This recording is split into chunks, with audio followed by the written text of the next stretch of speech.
What if he finds a book that tells him exactly where he should go? And he decided he's gonna be Muslim or something. And then, Lulo, let's go to the prayer room. And then Lulo, no, I'm not joining you guys. I already prayed at 1 o'clock during lunch. I'm going to the mosque.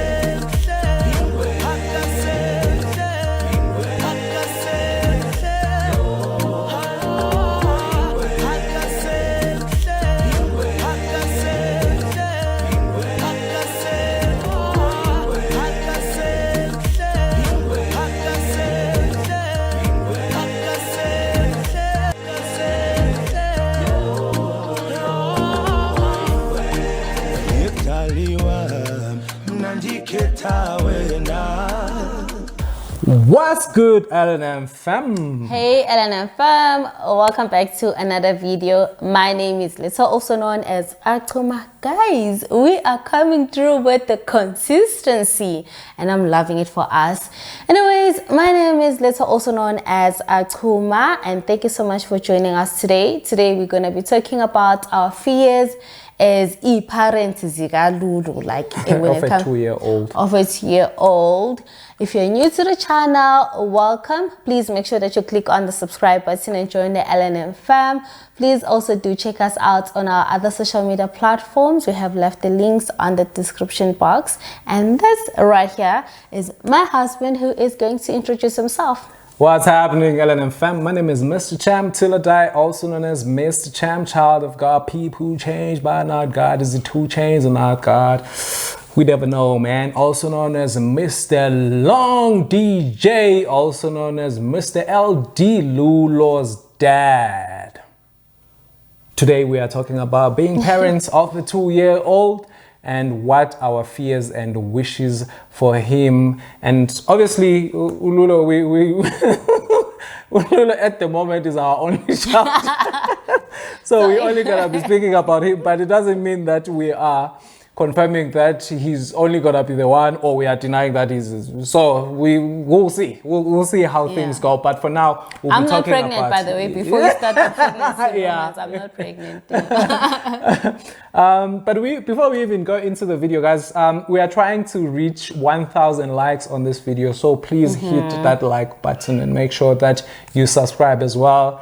Help us reach our 30,000 subscriber goal by end of not even end of the year, end of October. We should be on 30,000. So let's move, guys. Let's move. So yeah, look, being first-time parents also comes with its own challenges. Now, what we've actually been seeing ourselves worrying about, and you know, with conversations that we would have as parents, as a married couple, as partners, as everything, man, we'll have conversations, and then you hear someone saying, "Ish, I'm hoping that it's not gonna happen. I'm wishing, I wish one day it won't turn out." So we realize that we actually have some.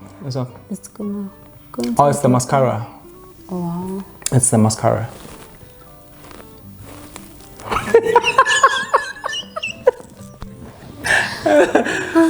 So you realize that we actually have some fears that we internalize, and I mean, we can't be the only ones. So the question for today is, what are those fears that you have or you had? Maybe now your children are grown and you've realized that and your fears... faith was so powerful, it overcome fear, because faith and fear cannot coexist in the name of Jesus. I'm joking. Sorry. So so maybe your children are already grown, and you realize that actually those fears that you had, they were in vain. Those things that didn't really materialize, or you still have those fears. One of those fears that we realized that we actually are concerned about is the fear of overcompensation.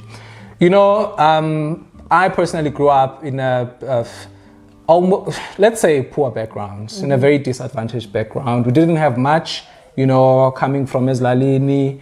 Your parents could literally, they had to upanda for ukutya and all those things.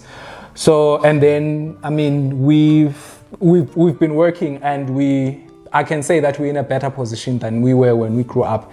So now our children are not growing in the same environment as we grew up.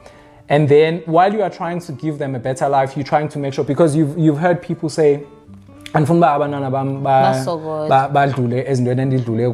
know, meaning that I don't want my children to go through the same stuff that I went through while growing up. Look, we acknowledge that there are certain things that you don't want your children to go through. But the reality is that some of those things, they actually build character, they build who you are, and so they will actually propel you to do better in life. But now, you only pray for wisdom that you'll be able to distinguish those, because while you are trying to move the person from here and saying, okay, I don't want them Baba Sogole when they are old, and then you find out you are actually spoiling them while you are doing that. So overcompensation, we've seen this, we've seen it. By the way, guys, as we should say, this Lulo is also busy having a conversation with us. Can be a bit distracting. He'll be responding every once in a while. It's like, that's your fear. Yeah. So another fear that we have is our child being rejected. We have seen him face rejection right now, and but he doesn't recognize it. Yeah, he doesn't recognize it. So I think that's how then this conversation started of rejection, because sometimes when we take him to a play area, we'll see him trying to hug he's so loving. He's so loving. He'll try to play with another child, and the child will just push him away. And it really hurts. And at that time he's laughing because he doesn't understand that he just got rejected. Yes, and we're thinking he's still going to face this in the real world. Sometimes we'll like whatever, whatever scenario. That one you call upon yourself. Yeah, but he's still going to face rejection a lot, because we also face rejection every now and then. So, but when it's your child, it's like you could shield. It's like you could shield him from that. But we know some pains are necessary for you to experience growth in your life. But it still does. Yeah, you still can't shake it off. So we are not saying some of these things that are not even justified. But I mean, as a parent, there's always that one thing that you worry about. I mean, I'm 57 now, and my mom will still call, and then if I say, let's say I'm saying to her, oh no, I'm still at work, and she'll be like, yo, what time are you gonna get home? So she still worries. Exactly. You know, so you will always worry about your child. So guys, let us bask in this thing of worrying as parents. You know, one of other fears that and it's one of the things that I think about when I'm alone, and when I'm just, so it's the one, this one is personal to me, where I'm not, because Lulo is a boy, and I am not able to express my love to him, or for him. Yeah, my love for him to him. Because the way we grew up, we could see like a father expressing the love to the daughter, you know, hugging them, showing them, and then mababiza, you know, all those things. But when it came to boys, the love was expressed differently, where you have to roughen him, you know, just rough him up a bit so that he grows up and daughter. So how do you strike that balance? I don't know. If there's any fathers out there, just highlight me, man. You know what? Let me also, while I'm still on the fathers topic, gents, just comment on the comment section and tell me how I look today. Like I thought you were gonna ask, how do you show love? Just tell me how I look today. I know your crew is gonna be in the comment section. It's like, Letho coming through with the hairstyle. Yeah, please, but the hairstyle is by Room Mobile Salon on Instagram. The color is color 30 expression. Yeah, boy, Jan Plug. So, gents. Ask me where I got my cap. Come on, gents. Come on. It's like, what foundation did you put on your face? Something. Just to make a brother look good, man. Feel good. But on the real though, how do we deal with this one, gents? Where obviously you still want your son to know that you love him.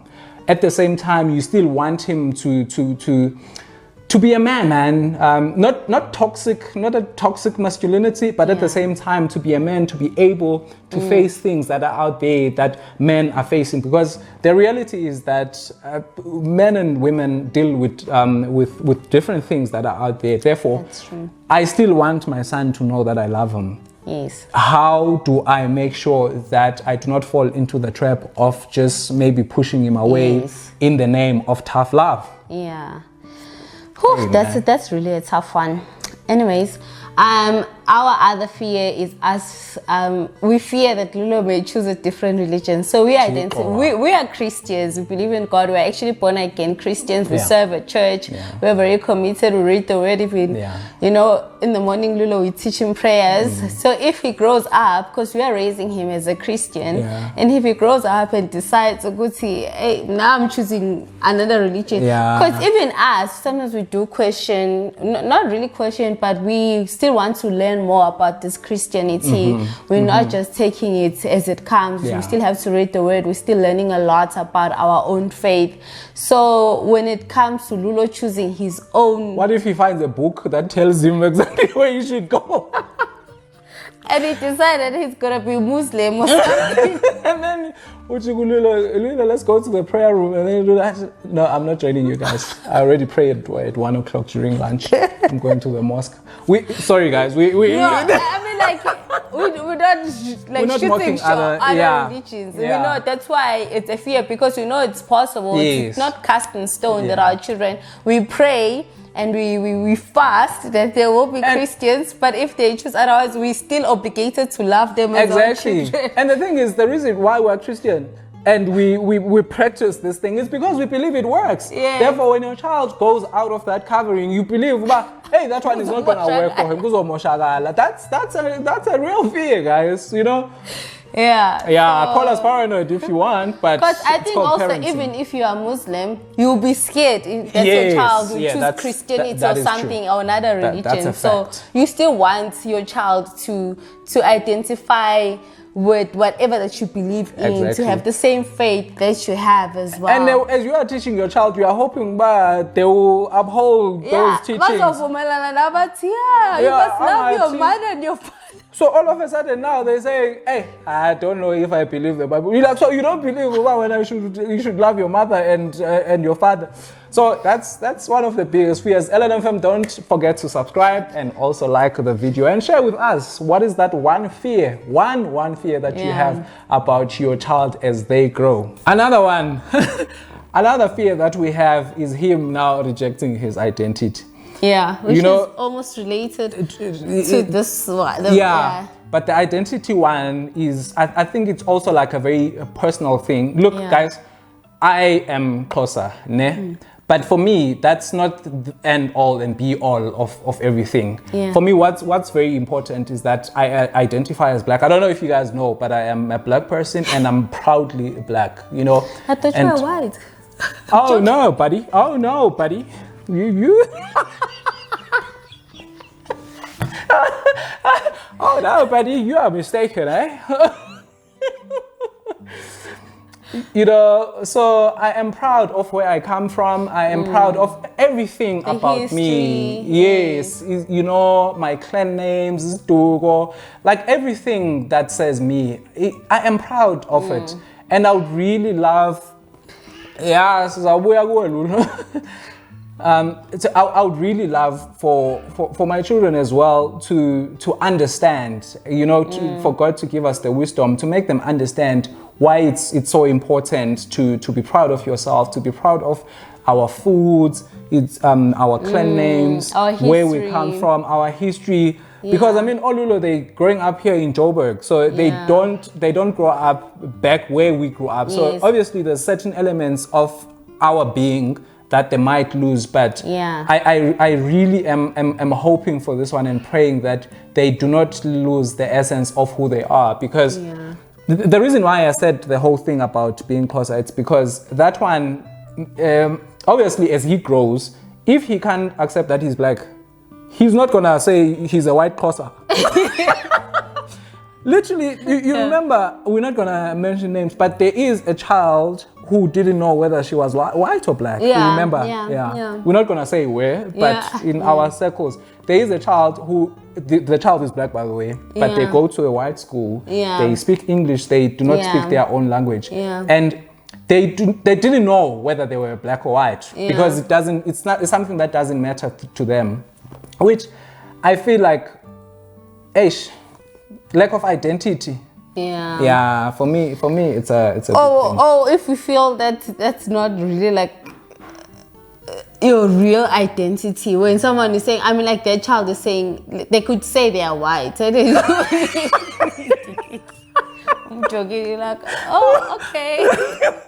I mean, we know, like there's gonna be laws at some point. I mean, in some areas, in some jurisdictions, there are people who can tick white, and you can clearly see that. Like I identify as white. Okay, but you know, like that's how you feel.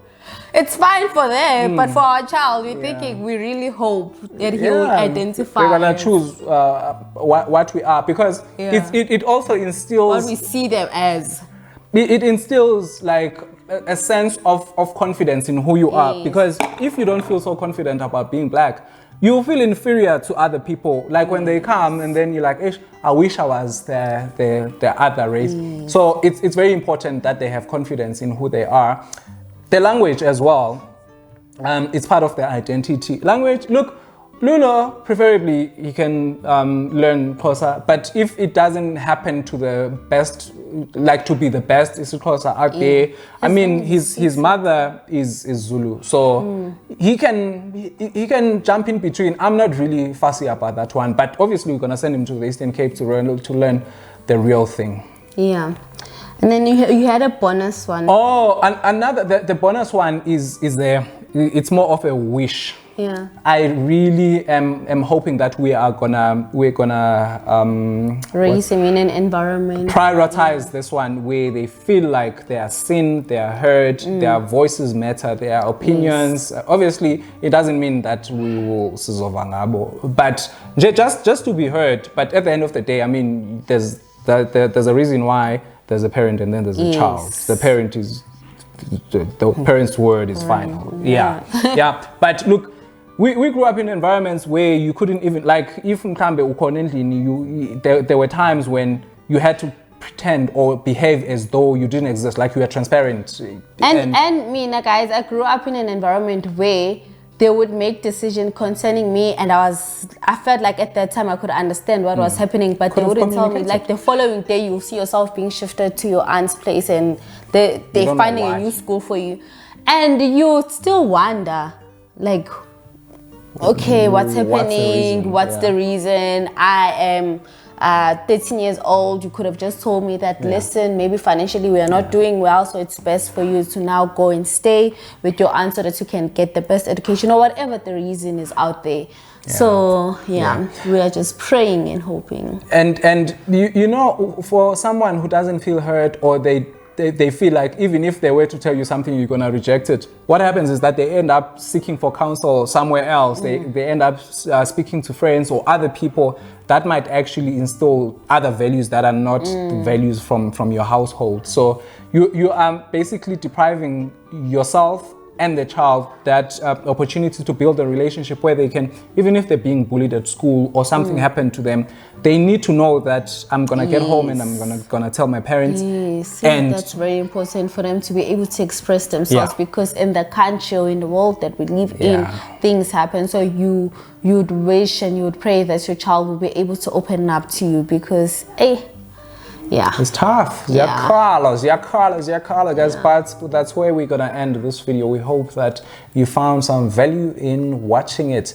Don't forget to subscribe, don't forget to like, don't forget to share with your friends, and tell them that LNM's Element is in the building.